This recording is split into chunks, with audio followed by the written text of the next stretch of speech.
Well, hello everybody. This is your favorite speaker, Dr. Ronald Brown, or Ron Brown. And I am going to be continuing my exploration of what scholars call new religious movements, what other people might call cults and sects, which have emerged in recent years, responding to particular challenges that the major world religions of the world have not apparently addressed adequately for a large number of people. The topic we are going to be talking about today is the COVID-19 pandemic, which has spread around the world. And as I speak, this is in April of 2021, it is ravaging India, Brazil, Mexico. The United States has well over 500,000 deaths. Britain was ravaged. Europe is doing a rather poor job of dealing with it. And Africans are also being devastated by the pandemic.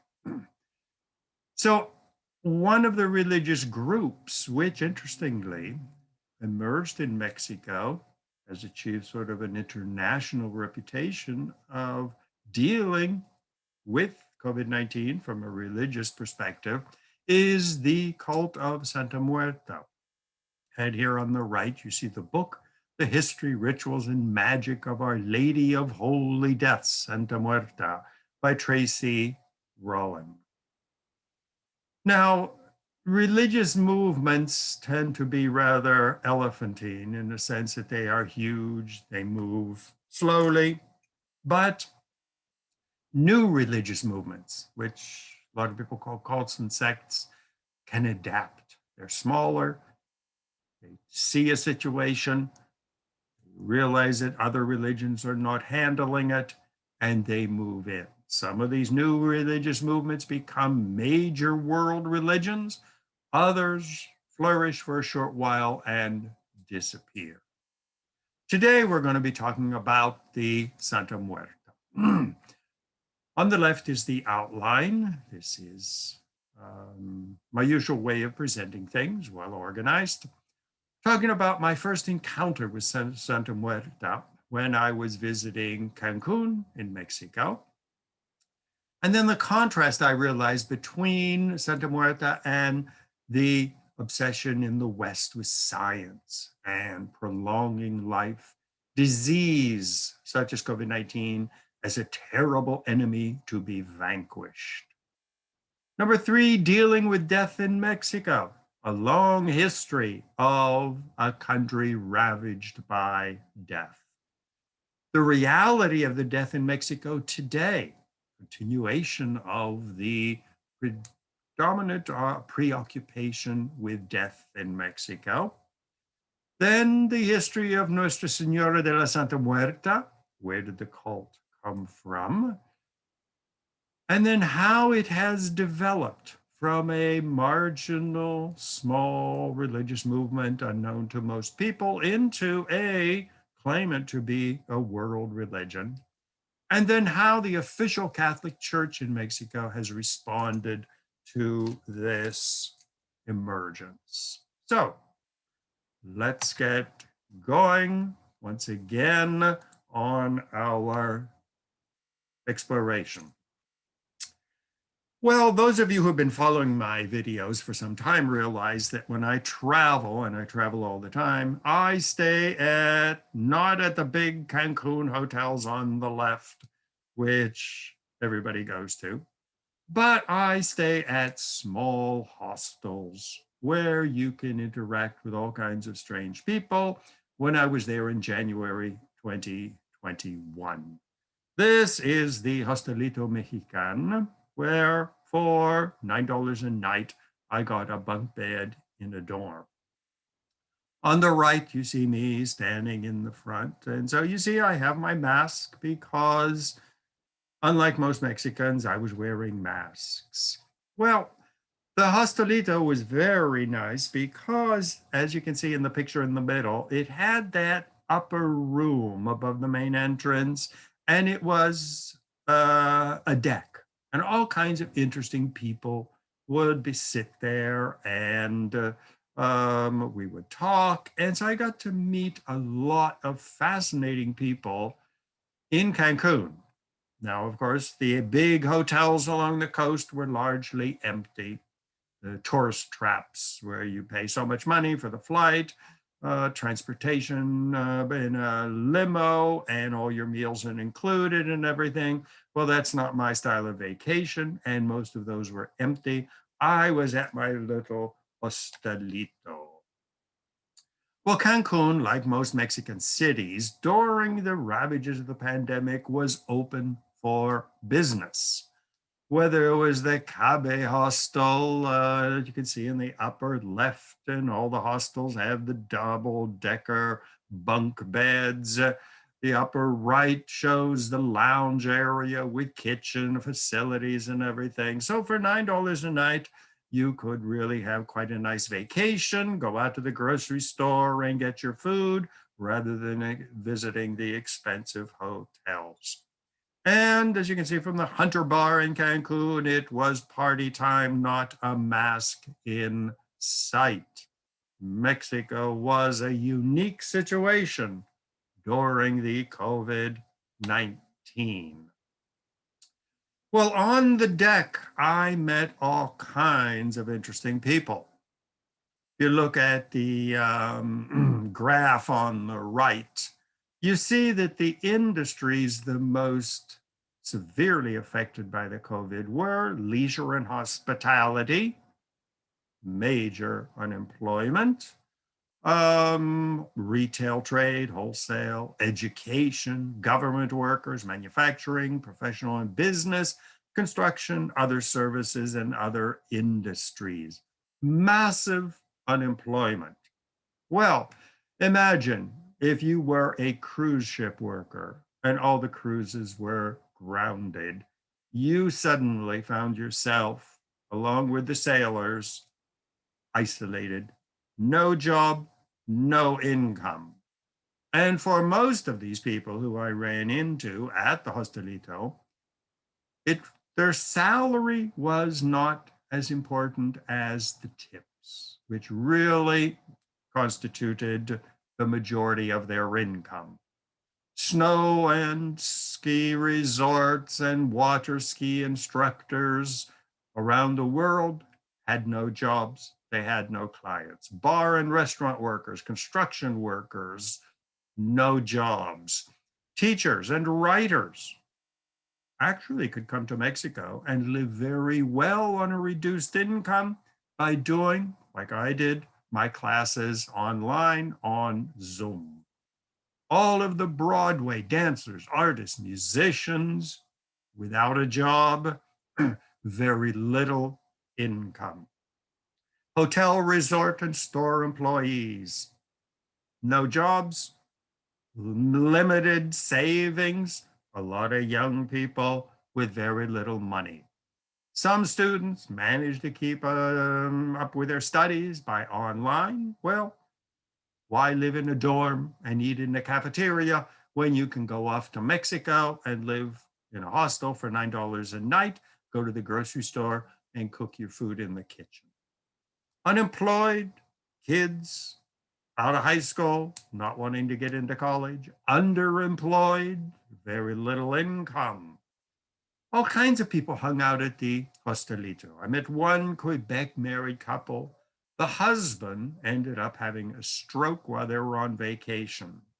Well, it was so expensive and so difficult for them to go back to Quebec.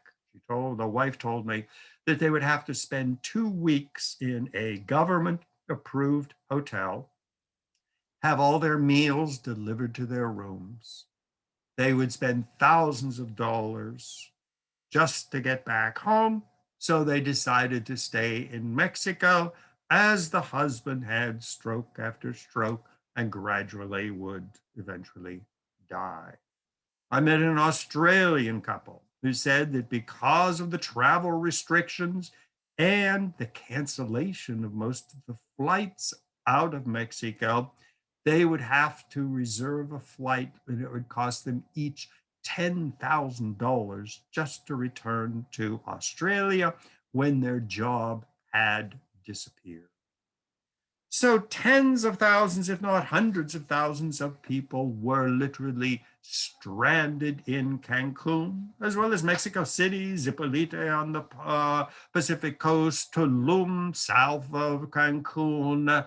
Every place was crawling with what I ended up calling COVID refugees who had taken refuge in Mexico.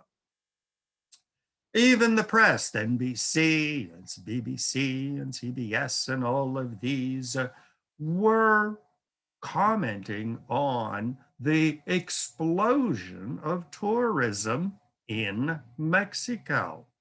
Why were all these people going to Cancun, Tulum, Zipolito in the middle of a pandemic?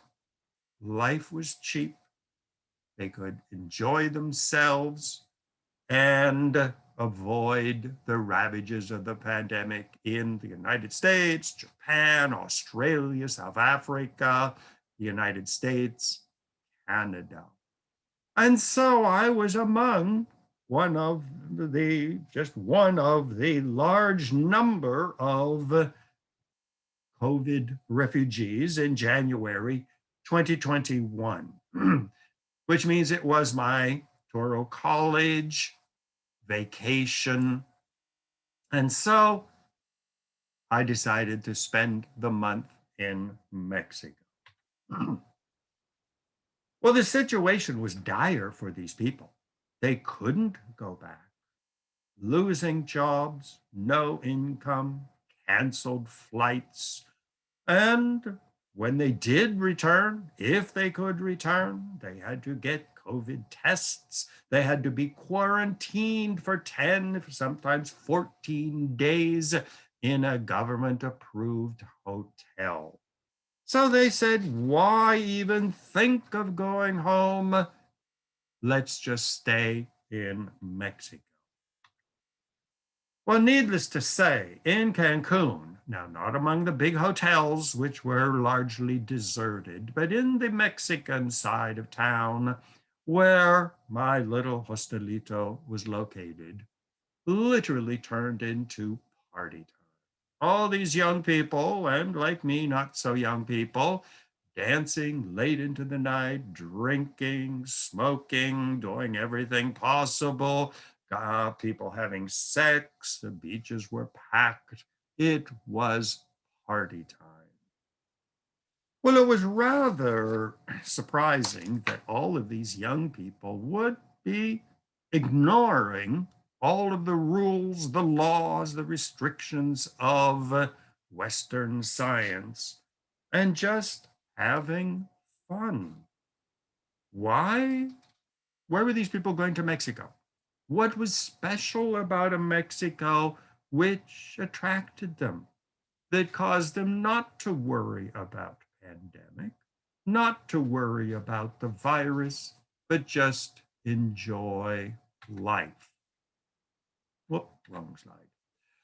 COVID-19 refugees, I called them. Whether it was Cancun in my little hostelito, whether it was Zipolite on the Pacific coast, everybody was having fun.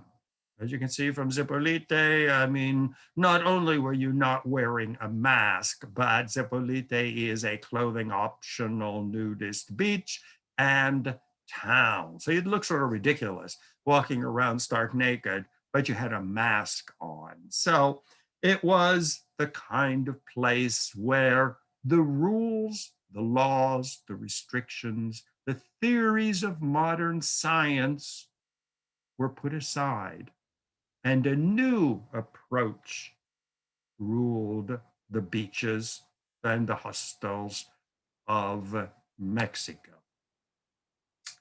Well, like most Americans, I was brought up with the notion that Western science could cure anything. Well, penicillin came along, and suddenly not only leprosy and tuberculosis, but gonorrhea and syphilis could be cured. They were no longer death sentences. Hepatitis C was a disease to be conquered. Western science promised that eventually, with hip replacements, insulin pumps, all kinds of surgery and replacements, physical immortality was a reality. Death could be conquered. Modern science, which could send explorers to the moon, and as I speak, little helicopters flying over the surface of Mars, planning space cities on other planets and on spaceships rotating through space. Science, for most modern Westerners, was going to bring human immortality. So when, of course, COVID hit, it caused a real crisis. For the first time in modern history, science failed. Lockdowns in place to isolate people. People walking the streets wearing masks, doctors garbing themselves like they were going for a walk on the moon. Flights were suspended around the world. Stores along Queens Boulevard in New York, where I live, went from closed to for rent. Entire cities in Russia were closed. Lockdown in Canada and Australia and New Zealand was total. So the world was confronted for the first time by a pandemic, by a plague that modern science could no longer solve. Even the United States, with its highly advanced and super expensive medical system, was ravaged. As I speak, it is well over 500,000 Americans. And now, a year and a half into the pandemic, India is developing new mutants and the hospitals are locked down. Canada, you can't get into Canada. Australia and New Zealand are off limits. In France, Paris again, according to my friend Pierre, is under lockdown. Modern science did not live up to its promise. And of course, there were other issues. Orthodox Jews and strict Christians said, we should be allowed to have our churches open. God will come to the rescue. They said, non au masque. Laissez les enfants sourire. No masks allowed. Let the children smile. The Western world, confronted with the failure of modern science to solve this pandemic, was catastrophic. How could a modern Western world with hospitals and science and hip replacements and artificial hearts and other organs, countries that could send explorers to the moon, but we were unable to conquer a tiny little virus constantly mutating. How could such a state of affairs exist? Well, of course, the terminology used by the West was, this is a war. Picture on the left, you see good Americans with their shields protecting, warding off in a great battle between a bad, evil virus and the good Americans armed with science. India's war against the virus, every instrument, every weapon of modern science would win the war. Well, as I speak, India is fast approaching the United States in the number of per capita deaths. war terminology dominated, whether it's the shields, India's war, the war against COVID-19 in India, volunteer now. The rhetoric in the West was warfare, fight, be victorious, overcome COVID-19 on the Western scientific march to human immortality. Science can conquer everything. The end of cancer, the immortal cell where we will live forever, the end of heart disease. Famous bestseller by Michio Kaku, The Future of Humanity, not only terraforming Mars, traveling interstellarly, but achieving human immortality. We can live forever. Well, this was the modern Western way of looking at death and old age and human mortality. And of course, most of the doctors in Mexico and Brazil and India and China and every place else were trained to believe in the victory of modern science.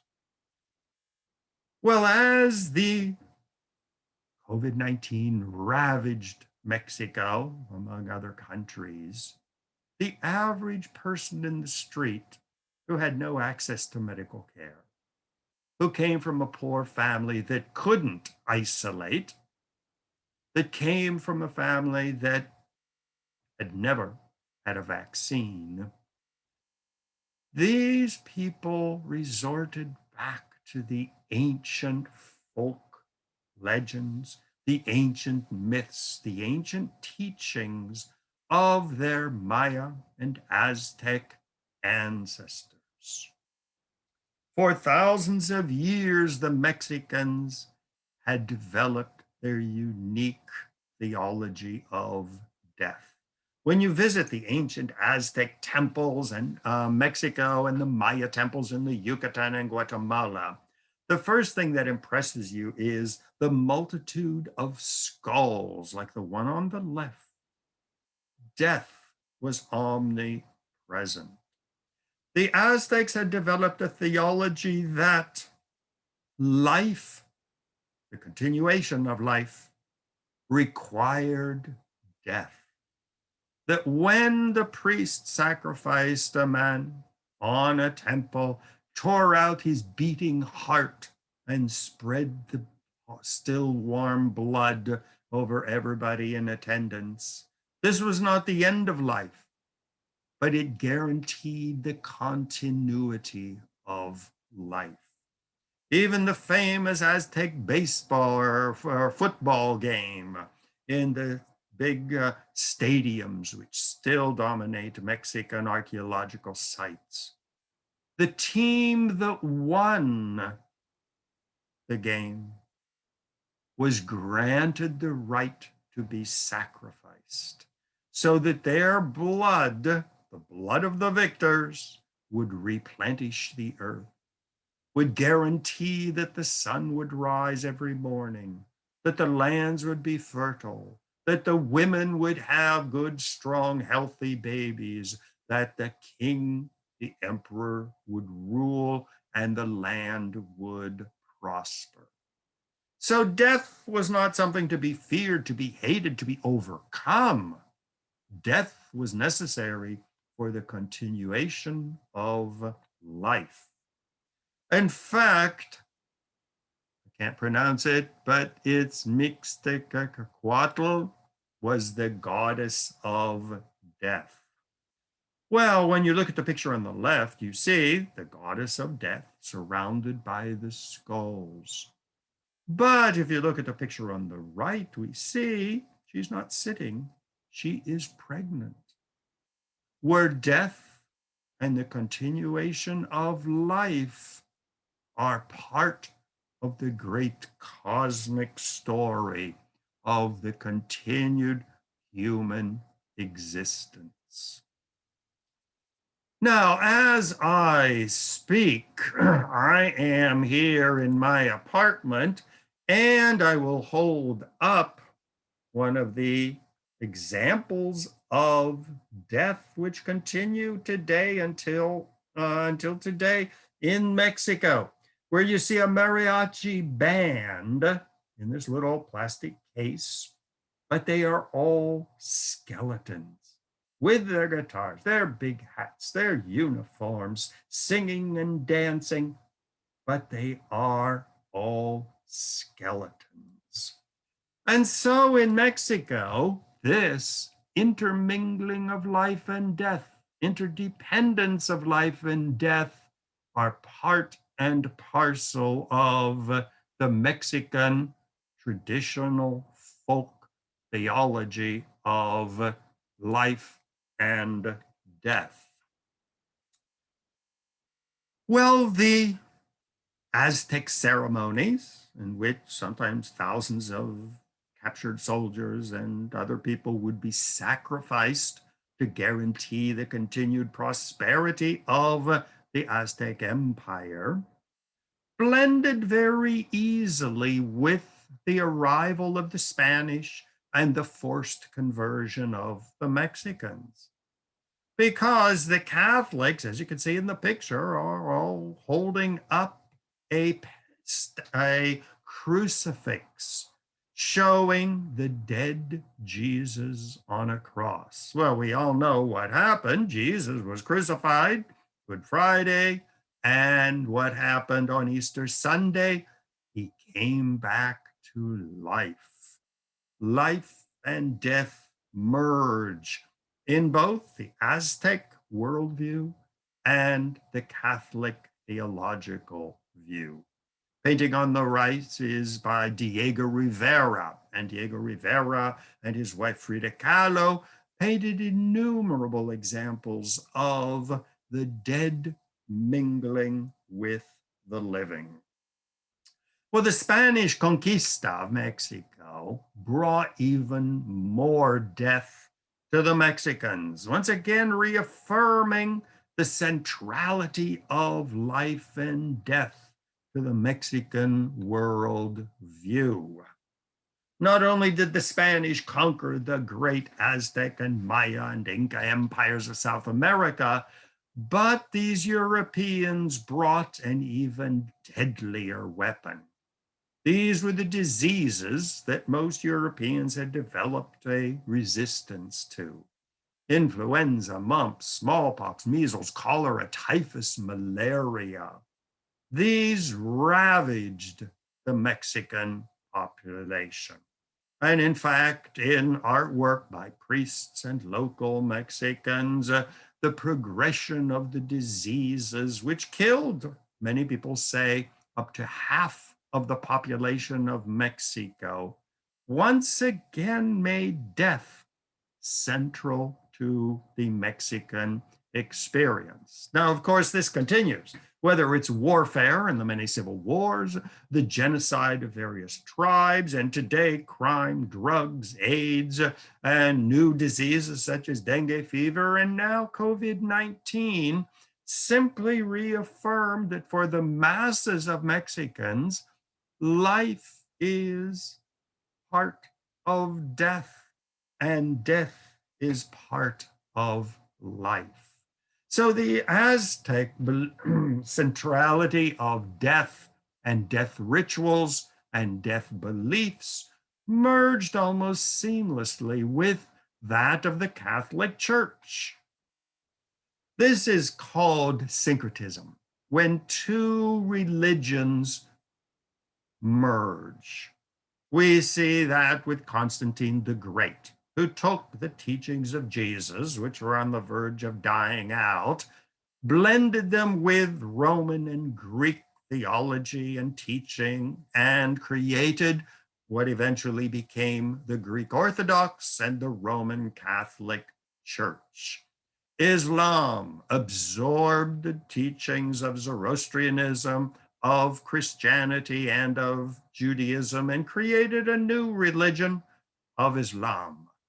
Judaism grew out of the ancient religions of Babylon, accepting teachings such as heaven and hell, the Tower of Babylon, Adam and Eve, and all of these stories. So religions have constantly merged, have constantly conflicted, and have constantly created new religions, absorbing ideas, rejecting other ideas, and creating whole new religions, or, as in the case of the Mexicans, a whole new theology of death and dying. The Catholic Church blended well with the Mexican, with the Aztecs, because Catholics have a very highly developed concept of death. In fact, in many churches in Europe as well as Mexico, it's not unusual to see the mummified body of a bishop or a cardinal or a great saint exposed in the church for veneration. Every church and every Catholic home has a crucifix with the dead Jesus hanging on it. On the right, you see a very typical Good Friday procession, which in Mexico very often involves an actual man carrying the cross, and in some very devout areas where the man is actually nailed to the cross with the pouring of blood. But of course, as we all know, Good Friday led to the resurrection and the return to life. So life and death merge. At the bottom in the middle, we see a skeletal figure on a woman, but yet she is surrounded by blooming roses and colors, meaning the flowering of life is inseparable from the grim faces of death. Now, there are many examples of syncretic religions. For example, in voodoo in Haiti and New Orleans, African religions merge seamlessly with Catholicism. In many of the areas of South America, especially Brazil, candomblé communities merged again, African religion, Portuguese Catholicism. Even in the United States, African slaves were brought over, accepted Christian teachings, Protestantism, and created their own unique blend of African and Protestant religion in the shape of African American spirituals and gospel music. In Cuba, African American religion merged with Spanish Catholicism, creating Santeria. Now, of course, most of these religions were viewed as heretical. The Catholic Church, the official leaders, tried to suppress them. But like the religious viewpoint of most Mexicans, these new religious movements, these cults and sects, flourished. In Mexico, the Dia de los Muertos, All Souls and All Saints, once again celebrating life, whether it's in Mexico or in New Orleans, celebrating life because just around the corner is death. And so celebrate life, take drugs, have sex, get drunk, eat, dance, party, for tomorrow we all die. But, as the Catholic Church teaches, from death will come life, because after the crucifixion of Jesus, he resurrected, and this was essential for bringing eternal life to good Catholics. The Day of the Dead in Mexico is celebrated with great fanfare. Whether there are street shrines or processions, shrines in homes, such as the one in the upper left commemorating a deceased couple, or the one in the upper right merging the Catholic holiday of All Saints and All Souls, with the ancient Aztec traditions of sacrificial death. In the middle is me standing beside a guy on a bicycle, a skeletal guy peddling flowers. Once again, the contrast between the skeletal figure of death selling flowers, the symbols of life and happiness, surrounded by cactuses. That's at the lobby of the hotel where I stay when I'm in Mexico City.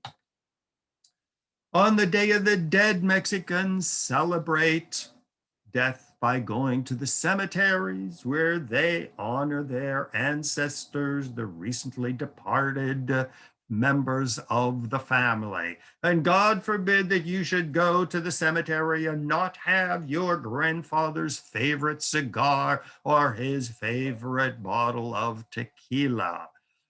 Mariachi bands with their faces painted like skeletons entertain. The women dance. Once again, beautiful gowns, but skeletal faces. Mexicans believe that the spirits of the dead return on that day and once again mingle with the living. Death is not something to be feared, to be overcome, to be conquered by medicine, but it is something to be accepted as part of the life cycle. Well, death is not something that was restricted to the ancient Aztec rituals or to the arrival of the Spanish and the near genocide of Mexicans by disease. Death is still a very painful part of Mexican reality today. See the picture of the old man sitting in front of candles, possibly the burial place of his wife or one of his older children. We don't know the story, but you can imagine, is it a son who was killed in a drug warfare? Was it a woman who died in childbirth because she couldn't afford to go to the hospital? Was it someone who died of COVID or cancer and was unable to get medical care? But even from his face, he looked resigned to the reality of death. Well, the book by Patricia Lansky, Accepting Death, Embracing Life, How Death Teaches Us to Live, reflects very much this Mexican attitude, and it rejects the notion in the West that medical science should conquer disease, that we were in war against death. Accept it just as we embrace life. Well, society until today is racked with violence. When I travel to Mexico, I wear my junkiest clothes, my oldest watch, and hope that anybody looking for a hostage to kidnap would avoid me as being probably not a very good prospect for being kidnapped. Drug wars are a daily affair in Mexico. Prostitution is everywhere, and these women are constantly being raped and murdered. The police are a group involved in gang wars and sometimes even wars with regular civilians. You can't walk the streets of the rougher neighborhoods of Mexico without seeing a bunch of kids in the corner sniffing glue from a plastic bag. And you wonder how many of them are ever going to reach the age of 21. Well, this type of death is largely ignored by the powerful people in Mexico. But for the average Mexican, it is a fact of daily life. Life is precarious. When masking and lockdowns were being preached in the West, well, could this poor man in the upper left survive without selling his ears of corn on the street? If he didn't sell enough corn that day to buy food for his family that evening, the family would go hungry. Lockdown was not a possibility. At the bottom, in the middle, all these kids and entire families living in abandoned buildings, half-built buildings, migrants from the countryside, very often not even speaking Spanish, doing what they can to survive in the growing megalopolis of Mexico City. Street musicians, if they don't play their music on their organ, collect coins, their family will not eat. Hundreds of thousands every year try to cross the border between Mexico and Texas or California because they realize that life in Mexico is precarious. Death is omnipresent. Poverty, the shanty towns which surround Mexico City and every other city. Hawkers of who knows what in the subway station. Kids selling candy bars at traffic intersections. Many people living in shacks built out of corrugated iron and plaster, trying to make a living. They don't have the possibility to go and take advantage of the national health care system, the IMSS. Even when I was walking through one of the nicer sections of the city, I came across a park and I saw that the Mexicans were giving free COVID-19 tests. The line was down the street and around the corner. Well, I got my test for free and I, of course, tested negative. But so many Mexicans live in poverty, live in danger of being killed the very next day, of not eating that evening, and walking by a big hospital 100% devoted to COVID-19, you don't see lines of people waiting to get in. So from the time of the Aztecs until today, life has been a feature of Mexican culture.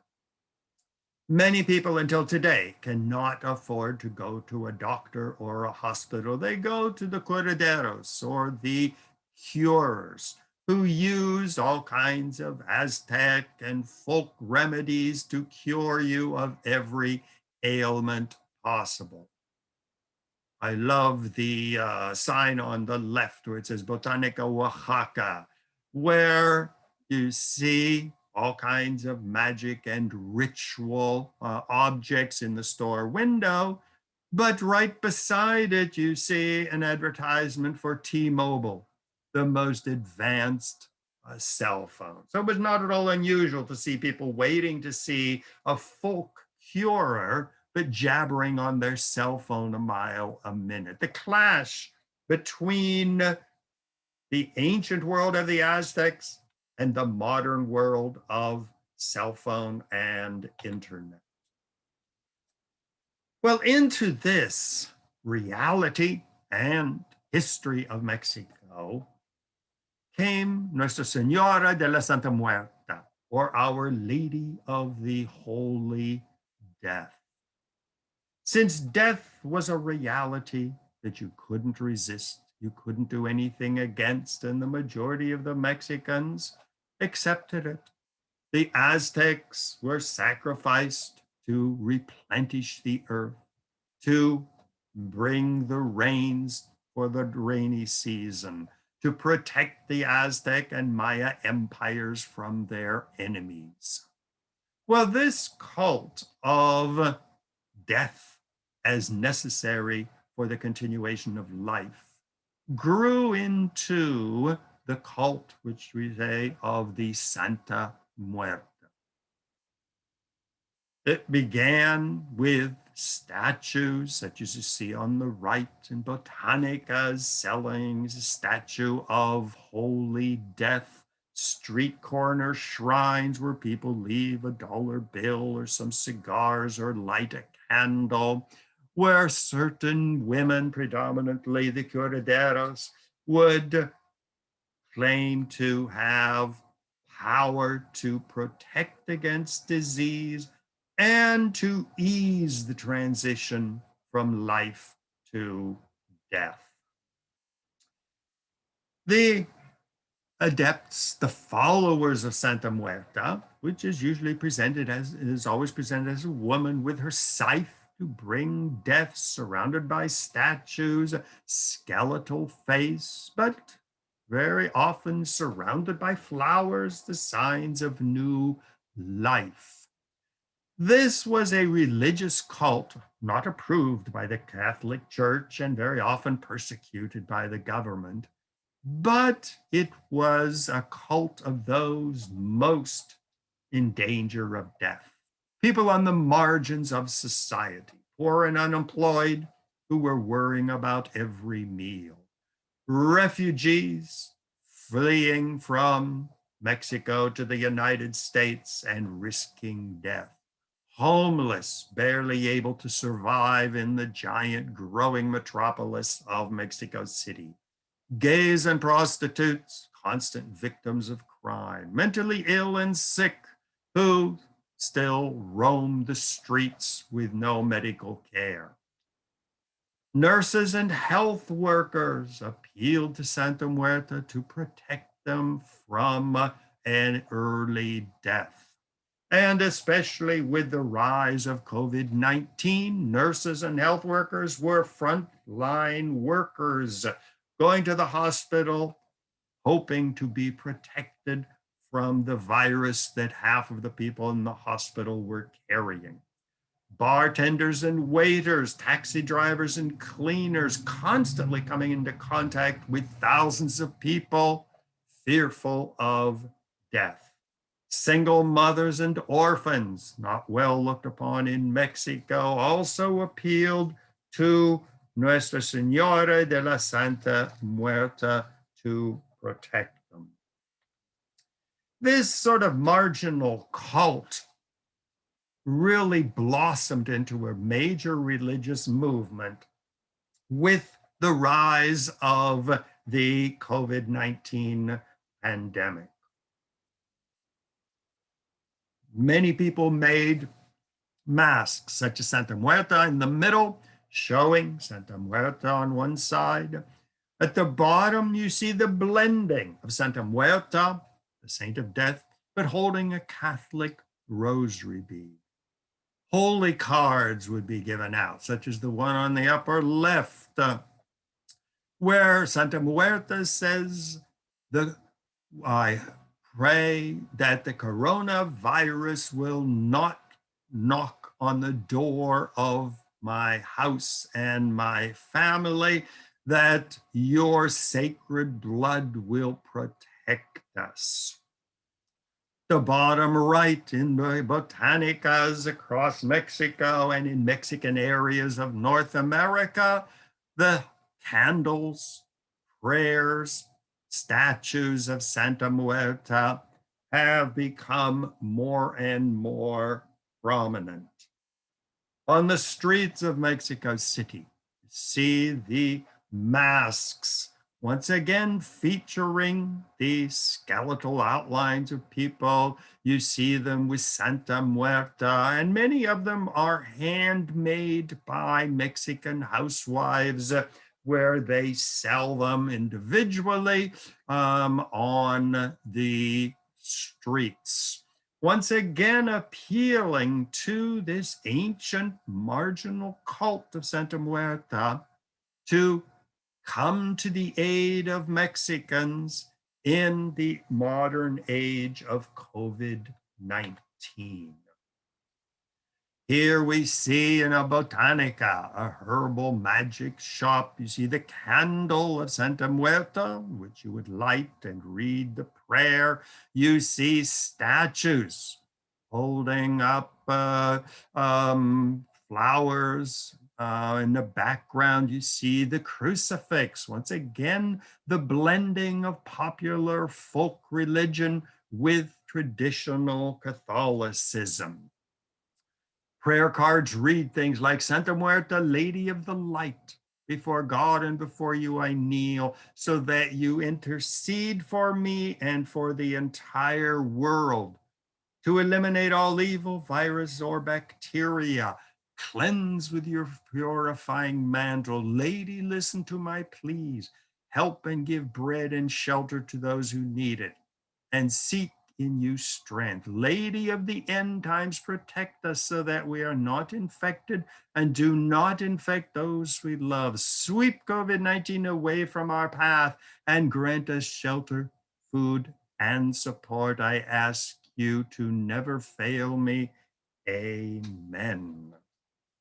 So with the rise of COVID-19, this rather marginal cult of prostitutes and marginal people, drug dealers, gangs, homeless, has really taken on a new life where modern science is failing to protect the Mexicans like it has failed to protect so well over 500,000 Americans, where it has failed to protect good Catholic Brazil or Hindu India or Islamic Iran. Well, something was wrong when modern science was no longer able to fulfill its promise of human immortality.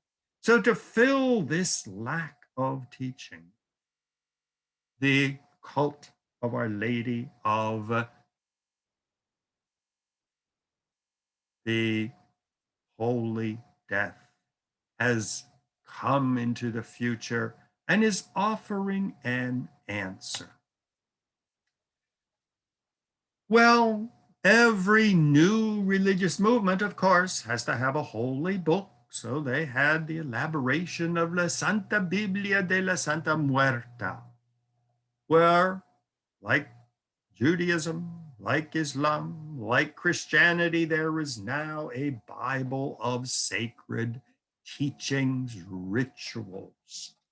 And so Santa Muerta is spread largely through Mexican immigrants around the world, spread to South America. And as we are going to see, all of these tourists hanging out at my hostelito in Cancun, or the hostel where I stayed in ZIPOLITE or in Mexico City, that this new religious movement is being transformed from a local Mexican folk cult into a significant world religion, moving from the margins of society into the mainstream world of the academic study of religions. Now, of course, the Vatican is not going to accept it, and the Vatican has roundly condemned this cult or this new religious movement, as it is called in academic circles, but it is emerging from obscurity and becoming a significant new religious movement. It is believed that the very first formal temple was in the neighborhood of Tepito in DF, means Distrito Federal, the Central Federal District of Mexico City, dating back to 2001.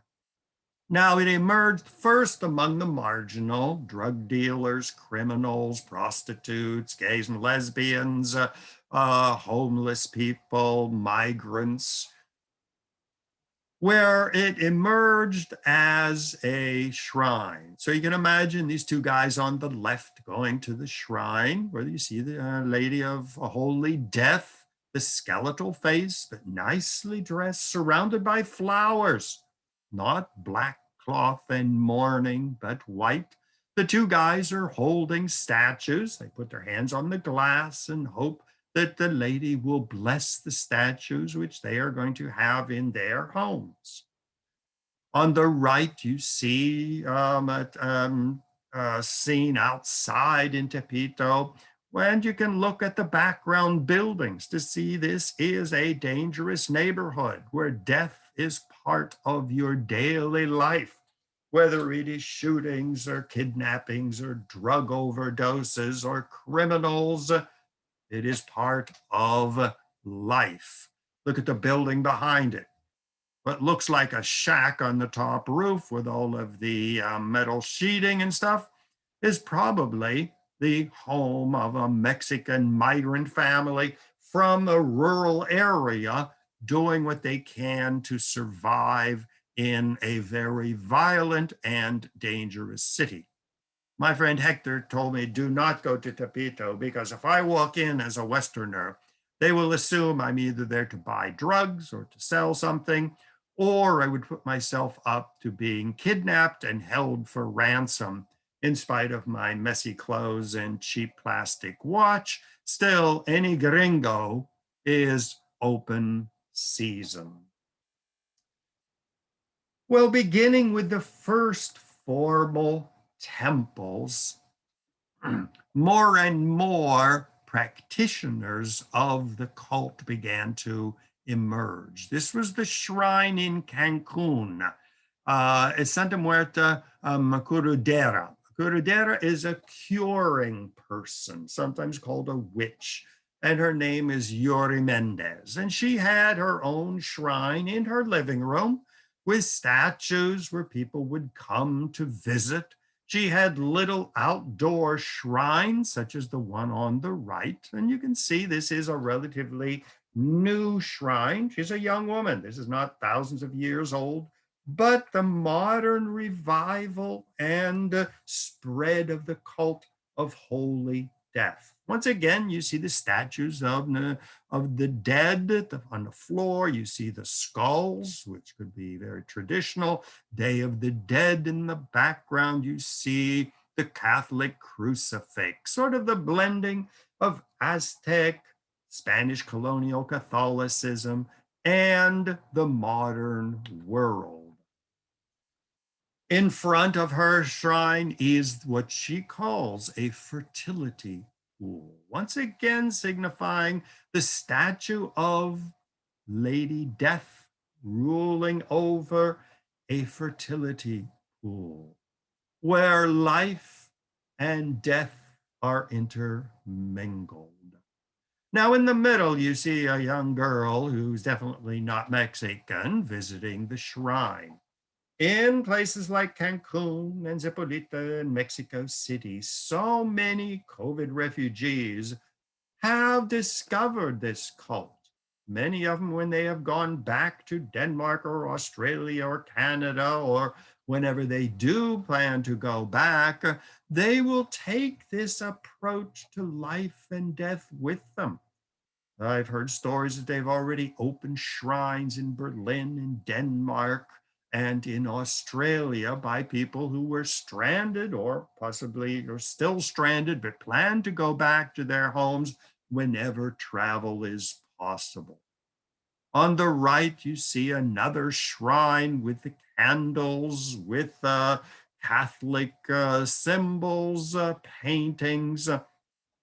So many of these new shrines are opening up. This one is called the Capilla de la Dulce Madre, or the Chapel of the Sweet Mother. Our Lady of a Holy Death is always a woman. Sometimes she's portrayed as pregnant, once again signifying that life and death are intermingled.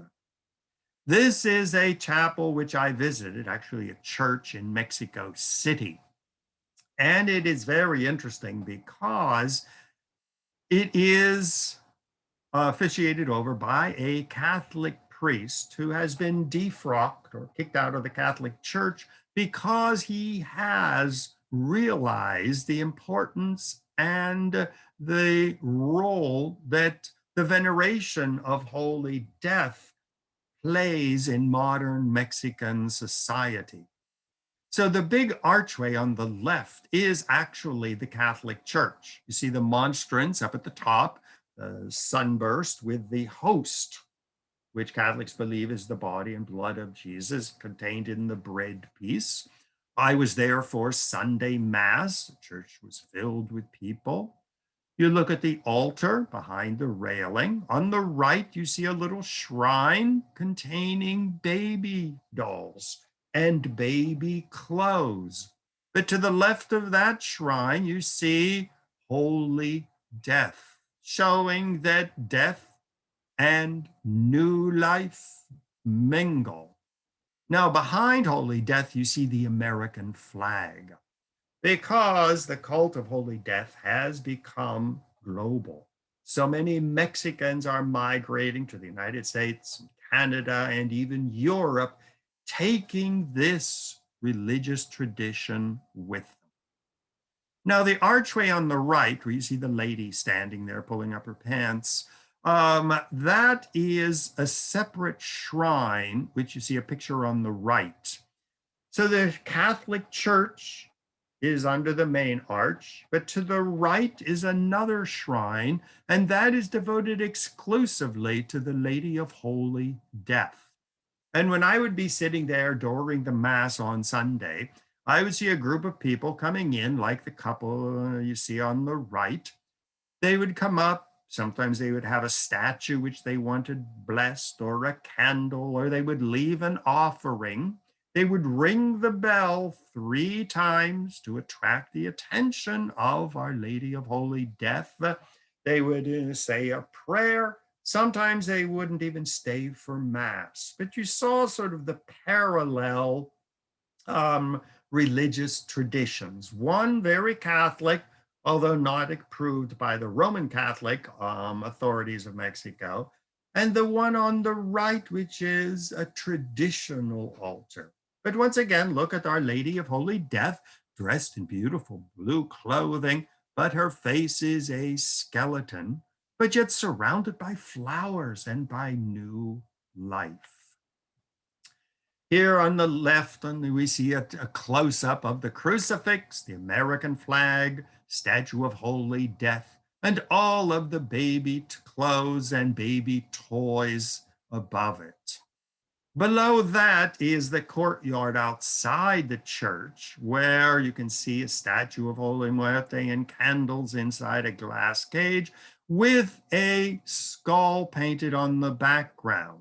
Well, when I was leaving, I saw it and took out my camera and took a picture. Well, there were some rather rough-looking guys sitting there who started saying, "What the hell are you doing here? What do you want?" Well, needless to say, I got my picture and beat a hasty retreat. Well, inside the church, see the picture at the middle at the bottom, is a gentleman who we would probably not do well to ask who he was and why he gave a nice donation to the church. But here again, the margins of society flock to this church. The statue on the right inside the church, so the statue of Holy Death, but painted in the colors of the gay pride movement.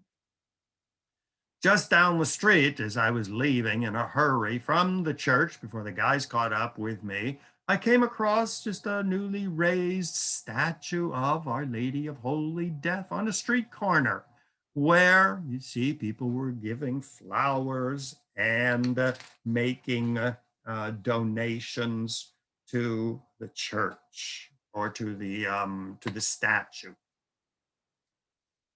So among the COVID refugees were the Mexicans who were experiencing this revival of the cult.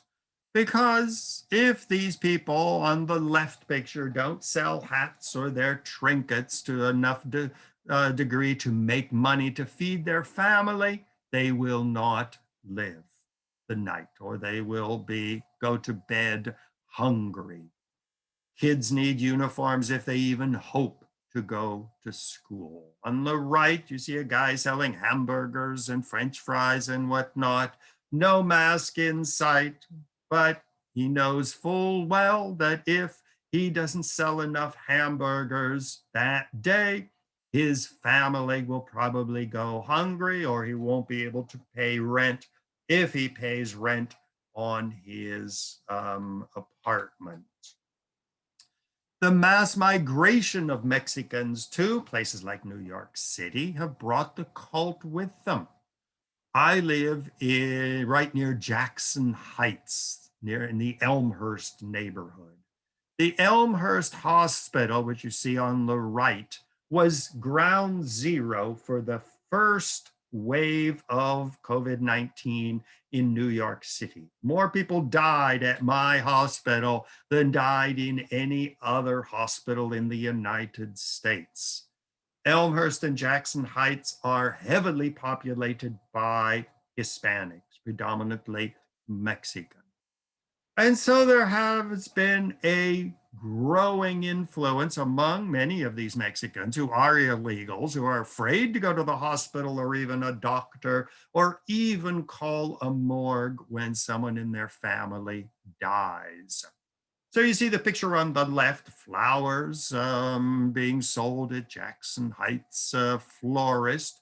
But just on the left, you see the door to the Botanica, where you have another Caridad de Cobre, where you can go up, you can buy your statues of Our Lady of Holy Death, and you can do what is possible to protect you from COVID. Chapels to Our Lady of Holy Death, Santa Muerte, are growing in major American and Canadian cities, as well as European cities, as Mexican migrants bring this cult worldwide. This is a picture at the bottom of a chapel in Los Angeles, Casa de la Santa Muerta, the House of Holy Death. And on the right, you see a statue of Holy Death, once again surrounded by flowers, a skeletal figure surrounded by flowers. And don't forget, what's the importance of flowers in anthropology? Flowers give rise to seeds, and from the seeds, new flowers grow. So we see the intermingling of life and death. Now, academia, whether it's the World Council of Churches or the AAR, American Academy of Religion, where I am a member, or the World History Association, of which I am a member, have become aware of Santa Muerte. It's moving from the margins of society in Cancun and Mexico City. It is being noticed by academia. A YouTube Mexicans turn to Santa Muerte.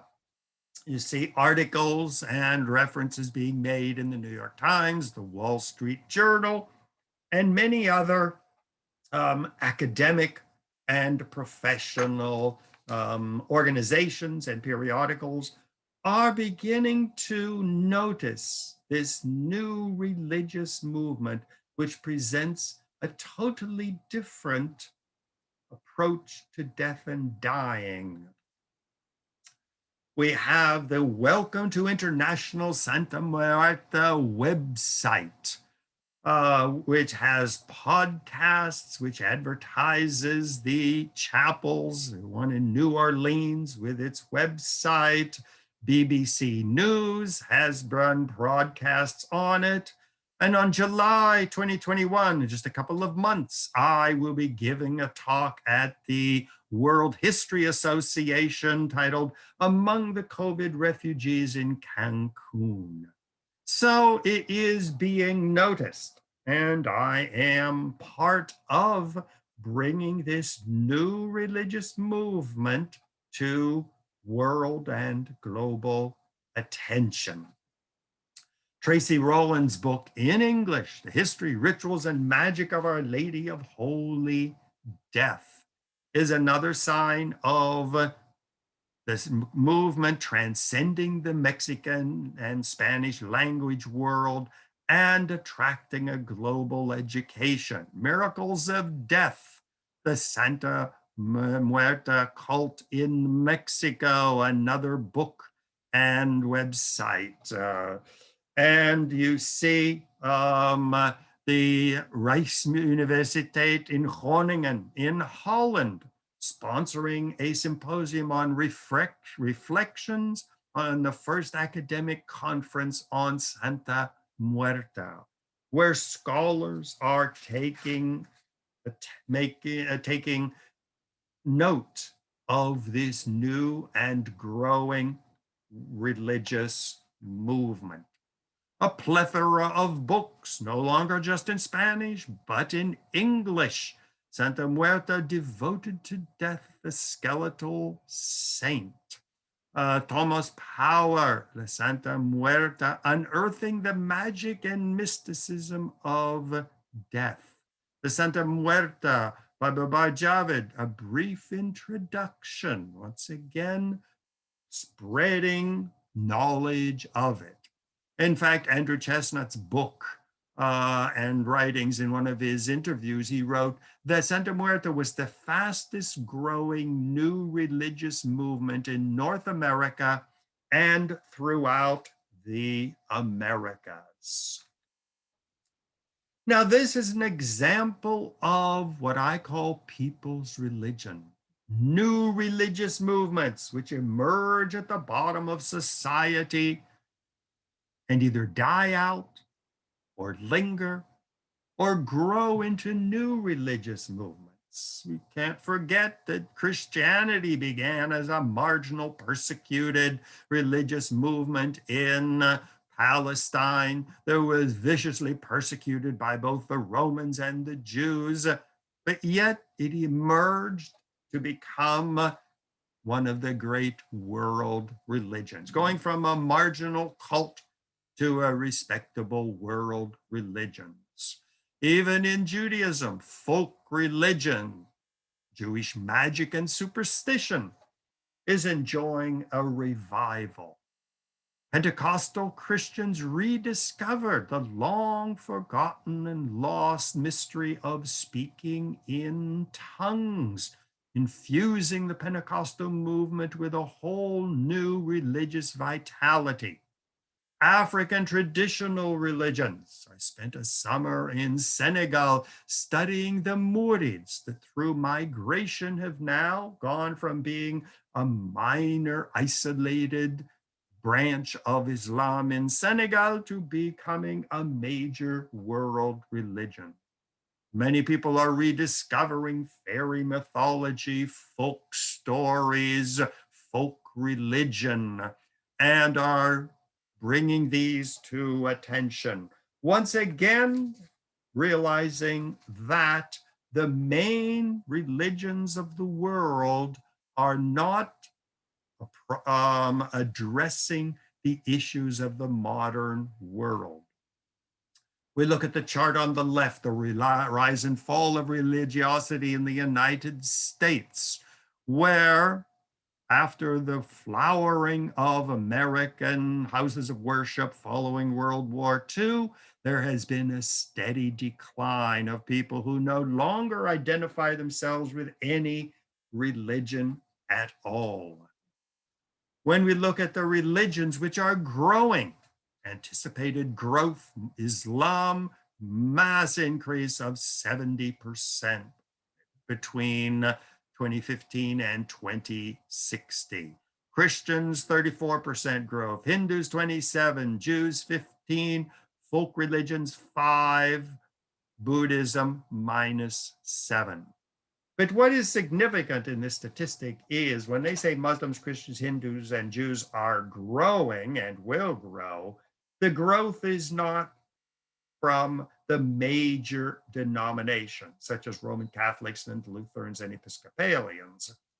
The growth is happening in new religious movements within these major religions. The new orthodoxy in Israel and in Judaism. These are the ones building the West Bank settlements and ethnic cleansing in Jerusalem. These are the militant Jews who are opposed by most Israeli Jews and almost all American Jews, but they are experiencing a controversial but explosive growth. In Christianity, it's not the Roman Catholic and the Lutherans who are growing, it's the evangelicals, the Pentecostals, the spiritualist churches. In Islam, it is ISIS, it is the Muertos, it is the Nation of Islam, Black Muslims who are spearheading the growth of these religions. And so, with groups like Santa Muerte attracting an ever-growing following, and not just in Mexico anymore, but global, illustrates that the major religious movements are largely silent on the major issues confronting the world today. And it is these new marginal, call them cults or sects, or as I prefer, new religious movements, which are taking the lead in charting the course of world religions into the future. Now, as to be expected, the Catholic Church is viciously opposed to Santa Muerte, as it is opposed to this cemetery celebrations of the Dia de los Muertos and other revival of folk religions. On the left, we see the Catholic Cathedral of Mexico City. Well, in 2017, with the growth of the cult because of drugs and prostitutes and gay liberation, and now especially because of the ravages of COVID-19, Catholic bishops in the United States and Mexico denounced the growth of the cult of Santa Muerte. And they banned statues from the churches. And so you have the rise of these little chapels, even large numbers of Catholic priests who are expelled from the Catholic Church because they celebrate Mass and conduct rituals for this new emerging cult. Now, Mexican religions have a long history of minor persecuted cults emerging into the mainstream and even being accepted by the official Catholic Church. Our Lady of Guadalupe, shortly after the Spanish conquest of Mexico, the mother of Jesus appeared to a peasant, Juan Diego, and Juan Diego saw this image, and Mary, mother of Jesus, spoke to him in Spanish, and was a nice white looking Jewish girl.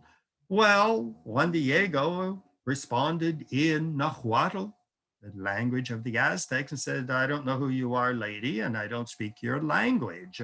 Well, immediately, her skin was darkened, and she spoke in Nahuatl and said, "I am the mother of Jesus."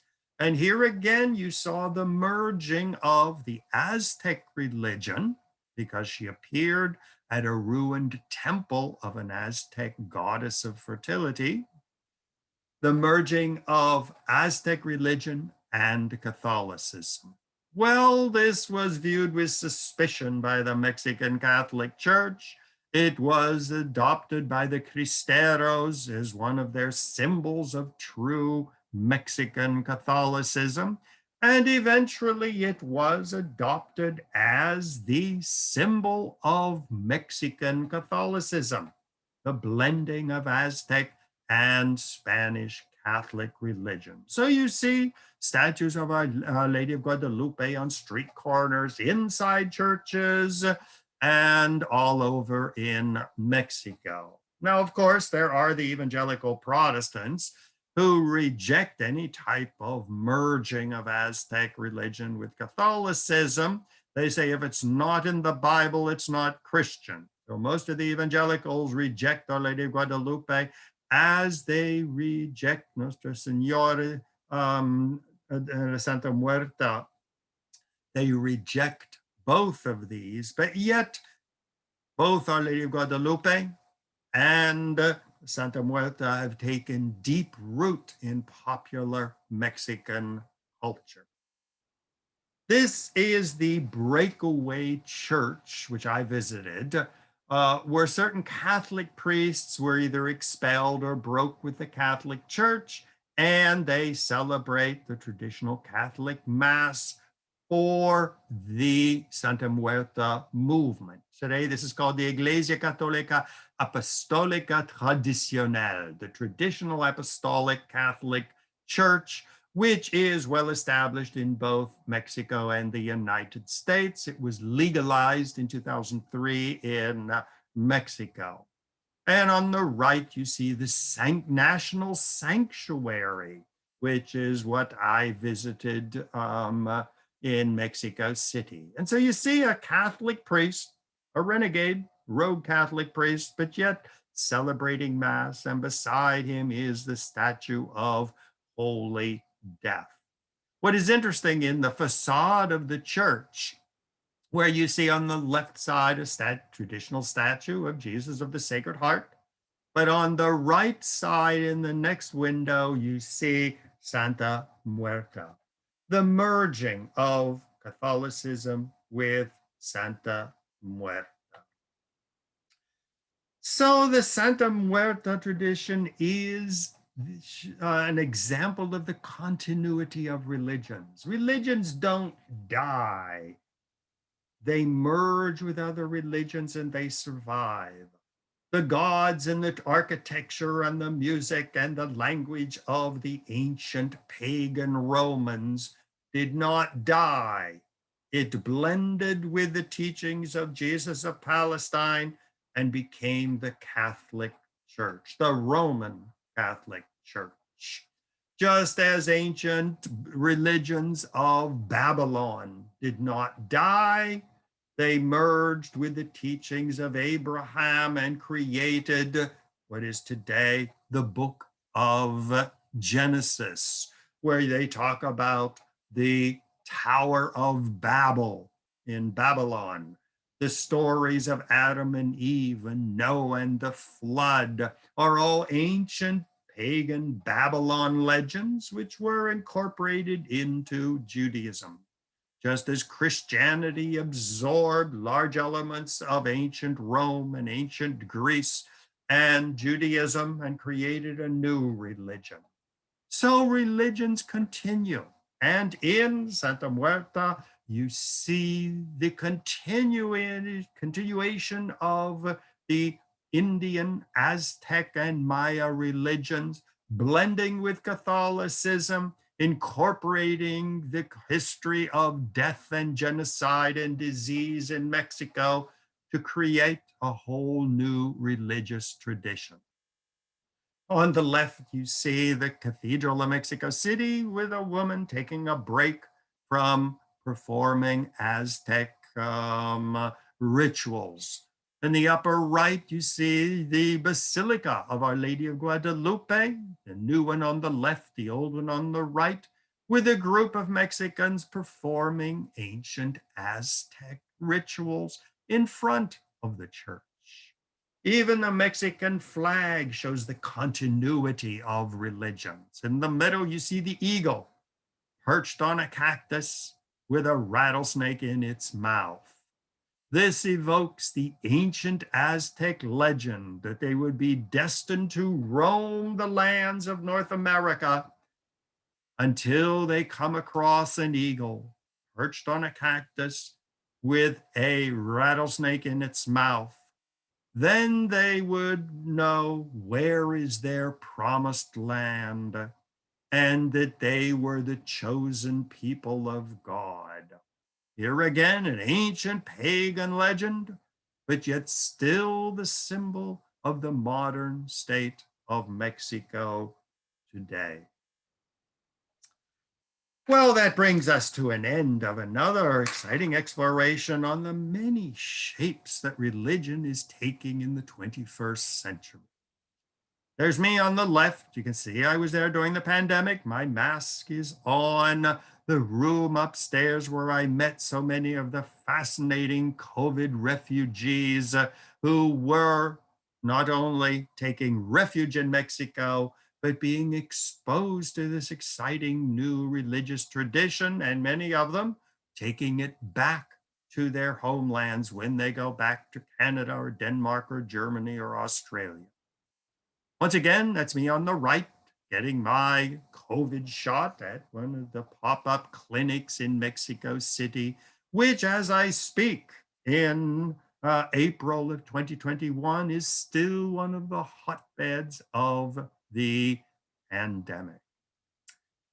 So, ronbrownmedia@gmail.com. If you have any comments or questions or anything you'd like to share with me, please feel free to do. I always respond, and I would like insights and any comments you might have.